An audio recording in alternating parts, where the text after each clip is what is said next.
사도신경의 십자가에 못 박혀 죽으시고 부분을 우리가 함께 나누려고 합니다.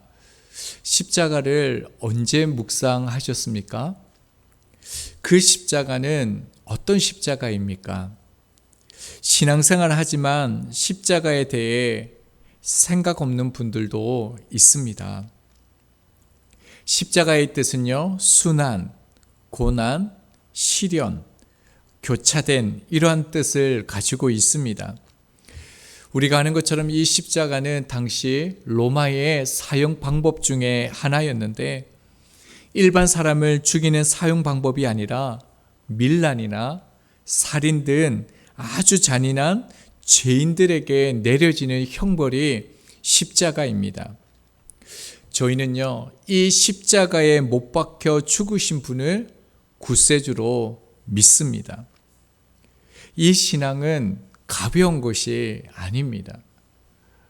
이 신앙은 만만치가 않습니다. 그래서 오죽하면요, 십자가에 죽은 예수님을 두고 제자들이 도망했겠습니까? 만약에 저희가 그 자리에 있으면 제자들보다 더 나은 모습을 드러낼 수 있다고 자신할 수 있는 분이 계십니까? 그러다 보니까요, 그 당시나 지금이나 십자가를 지는 것이 미련해 보입니다. 바울이 이렇게 말합니다. 고린도전서 1장 23절입니다. 우리는 십자가에 못 박힌 그리스도를 전하니 유대인에게는 꺼리끼는 것이요 이방인에게는 미련한 것이로되. 유대인들에게는요, 십자가에 죽은 사람을 구세주다, 메시아다 하니까 받아들일 수가 없는 것입니다. 이방인들은요, 구원을 받는데 선함, 착함, 율법이 아니라 십자가에 죽은 오직 예수님을 믿음으로만 구원받는다 하니까 이방인들이 보기에도요, 미련하다는 것입니다. 이 말은 모든 사람에게 십자가는 부담인 것이라는 것이죠. 그럼에도요, 저희들은 십자가를 반드시 져야 합니다. 주님을 따르려면, 주님을 따라가려면 십자가를 져야 합니다. 그래서 십자가는요, 우리의 신앙생활의 영적인 삶의 기준이 되어집니다. 나의 십자가를 보면 얼마나 주님과 함께 하는지, 주님을 사랑하고 주님과의 깊은 관계를 맺고 있는지 알 수 있습니다. 주님의 십자가의 고통을 우리는 상상할 수조차 없지만 주님의 십자가의 고통은 이 육체적인 고통만이 아니었습니다. 마태복음 27장 46절입니다. 제9시쯤에 예수께서 크게 소리질러 이르시되 엘리 엘리 라마 사박다니 하시니 이는 곧 나의 하나님 나의 하나님 어찌하여 나를 버리셨나이까 하는 뜻이라. 말할 수 없는 고통, 이것은요, 하나님과의 단절된 고통이었습니다. 주님께는 이 육체적인 고통도 상상할 수 없는 그런 깊은 고통이었지만 주님은 이 하나님과의 단절된 고통이 괴로워서요, 견딜 수가 없어서 엘리 엘리 라마 사박다니 외치신 것입니다. 십자가를 통해서요, 주님이 얼마나 하나님과 깊은 관계였는지, 깊은 사랑의 관계였는지를 우리가 알게 되어집니다. 저희도요, 십자가를 바라보면서 주님과의 그 영적인 관계를 살펴보아야 합니다. 십자가를 바라볼 때마다 우리는 기도하지 않아도요, 말씀을 보지 않아도요, 주님을 잊고 아무것도 하지 않아도 주님이 나를 사랑하신다고, 함께 하신다고 스스로의 믿음을 가지고 있지는 않는지, 지금 내가 영적으로 깨어있는 상태인지, 정말로 주님 없이는 살아갈 수 없는 그런 삶을 살아가고 있는가를 보게 하는 것이 이 십자가입니다. 그래서 이 십자가는 우리의 영적 삶의 기준이 되어집니다. 날마다 십자가를 바라봐야 합니다. 그리고 그 십자가를 통해서 그 주님과의 깊은 사랑을 확인해야 된다는 것입니다. 그뿐만 아니라 우리가 반드시 십자가를 져야 될 이유가 있습니다. 그것은요, 십자가는 우리의 완전한 소망이기 때문입니다. 갈라디아서 6장 14절입니다. 그러나 내게는 우리 주 예수 그리스도의 십자가 외에 결코 자랑할 것이 없으니 그리스도를 말미암아 세상이 나를 대하여 십자가에 못 박히고 내가 또한 세상에 대하여 그러하니라. 바울만큼 완벽한 사람이 없습니다. 성경에서 바울보다 더 뛰어난 사람이 있을까요?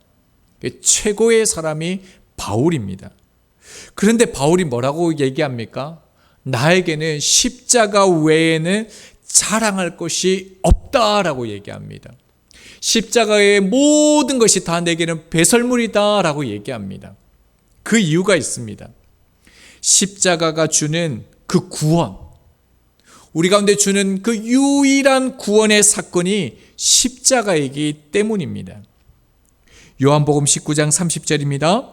예수께서 신포도주를 받으신 후에 이르시되 다 이루었다 하시고 머리를 숙이니 영혼이 떠나가시니라. 주님께서 십자가에 돌아가시기 직전에 하신 말씀입니다. 다 이루었다. 이 뜻은요, 완성했다라는 겁니다. 성취했다라는 것입니다. 주님께서 십자가에서 무엇을 완성하셨고 무엇을 성취하셨습니까? 베드로전서 1장 3절입니다. 그의 많으신 긍휼대로 예수 그리스도를 죽은 자 가운데서 부활하게 하심으로 말미암아 우리를 거듭나게 하사 산 소망이 있게 하시며, 예수님께서 십자가에서 나의 죄를 지고 십자가에 못 박히셨습니다. 이것은 무엇을 의미합니까? 우리는 하나님의 그 형상을 가진 자로 창조되었습니다. 하지만요, 아담 안에서 그 죄로 말미암아서 우리는 마귀의 비참한 종이 되었습니다. 죄의 종로를 탈 수밖에 없는, 인생을 살아갈 수밖에 없는 본질상 진노의 자녀입니다. 그런데 주님은 죄로 말미암아 깨져버린 창조를 온전히 회복하는 그 일을 다 이루셨다라고 말씀합니다. 바울은 그 십자가로 창조를 온전히 회복하신 그 산소망, 그 부활의 길이 열렸기 때문에 내가 자랑할 것은 이거밖에 없다라고 얘기합니다. 그리고요, 이 산소망은요, 보이지 않는 영적인 것만을 말하지 않습니다. 예수님께서 홀로 십자가의 짐을 지심으로 우리의 고통도 못 박으신 것입니다. 주님이 그 고통 당하심으로 우리의 아픔과 슬픔도 십자가에 못 박으신 것입니다. 이 땅에 온갖 더럽고 냄새나고 부패한 우리의 인생 모든 것을요, 십자가에 못 박으신 것입니다. 그래서 십자가는요, 이 땅에서 우리의 유일한 소망이 되는 것입니다. 완전한 소망이 되어지는 것입니다.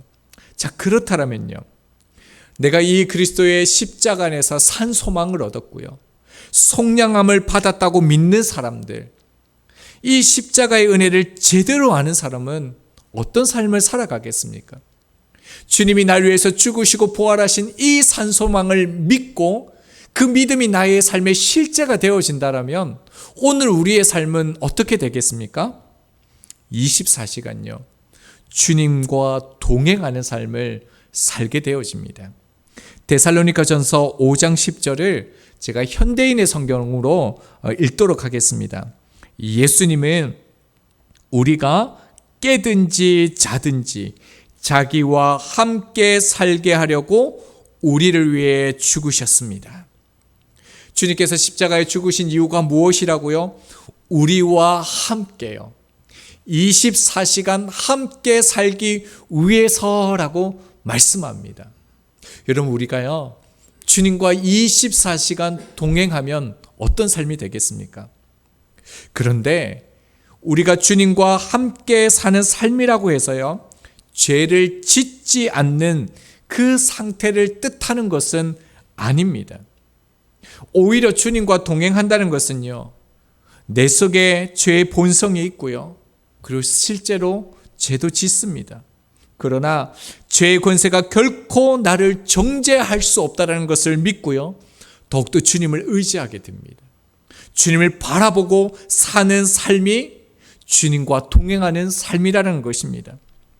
내가 예수님을 십자가에 못 박았지만, 예수님을 부인했지만 어떠한 죄 가운데서도 포기하지 않고요, 십자가의 은혜로 용서함을 받았음을 기억하고 하나님의 은혜를 향하여 나아가는 것입니다. 주님을 배신하고 갈릴리로 도망간 그 베드로에게 주님께서 찾아오셔서 말씀하시죠. 요한복음 21장 15절입니다. 그들이 조반 먹은 후에 예수께서 시몬 베드로에게 이르시되 요한의 아들 시몬아, 네가 이 사람들보다 나를 더 사랑하느냐 하시니, 주님께서 말씀하시죠. 요한의 아들 시몬아, 네가 이 사람들보다 나를 더 사랑하느냐라고 물으셨습니다. 그런데 예수님의 물음을 보면요, 베드로가 아니라 무엇으로 부릅니까? 시몬이라고 불렀습니다. 여전히 부끄러운 상태인, 그 수치스러운 상태인, 자책감에 흔들리고 있는 시몬을 먼저 주님께서 부르셨다는 것입니다. 그리고요, 네가 나를 믿느냐? 이제는 네가 믿음이 있느냐? 네가 이제는 십자가를 질 수 있는 믿음을 가질 수 있느냐? 이런 믿음에 대해서 묻지 않으시고 뭐라고 물으십니까? 네가 나를 사랑하느냐? 사랑하느냐? 네가 나를 사랑하느냐? 3번씩 베드로에게 동일한 질문을 던지십니다.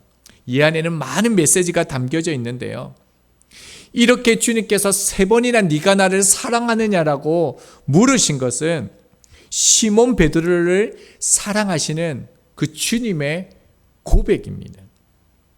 반복해서 네가 나를 배신했지만, 네가 나를 버렸지만 내가 너를 사랑한다는 확신을 주신다는 것입니다. 네가 많은 말씀을 잃어버리고 내가 내게 준 약속을 다 잊고 도망갔지만 나를 다시 바라보라는 것입니다. 너의 삶을 나에게 맡겨라는 것입니다. 나를 의지하라라는 그 주님의 사랑의 손길입니다. 저희는 나를 위해 십자가에서 온전히 나를 덮으신 그 주님만을 의지해야 합니다.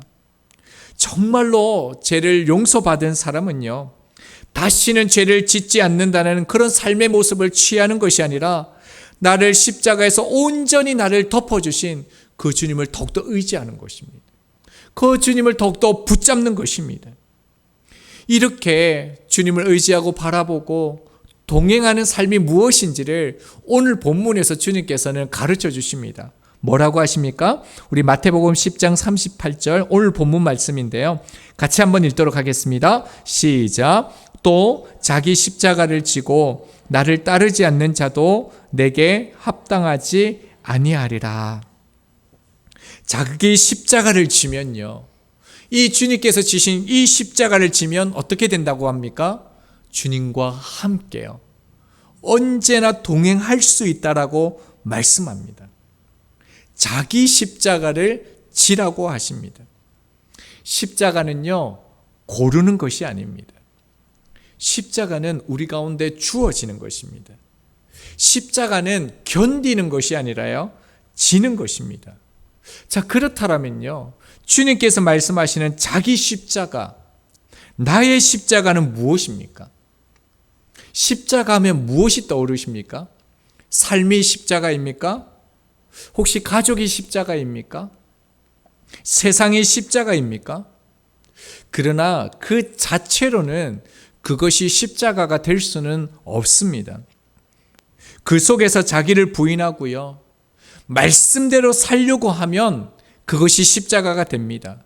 왜냐하면 십자가는요, 주님의 말씀이기 때문입니다.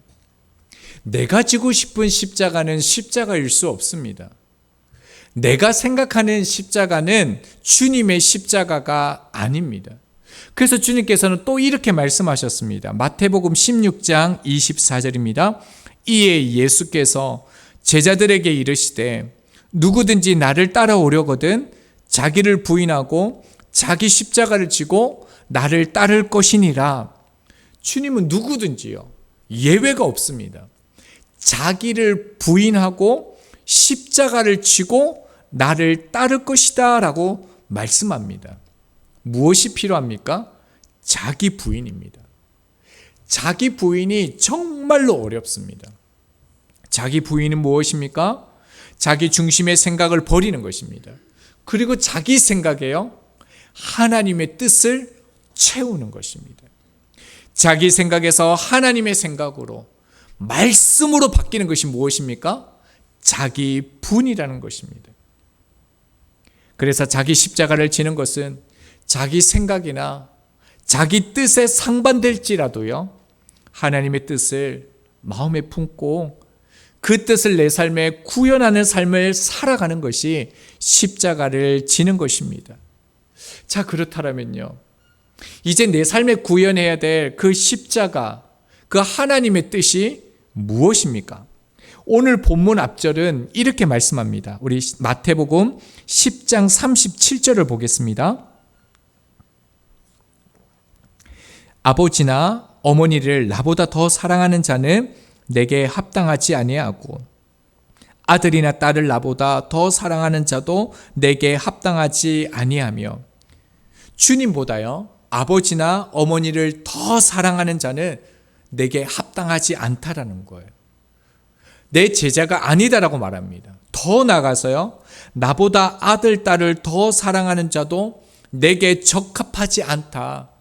그도 내 제자가 아니다라고 주님께서 분명하게 말씀해 주셨습니다. 정말 아멘입니다. 이 말씀에 정말로 아멘이 되었습니다.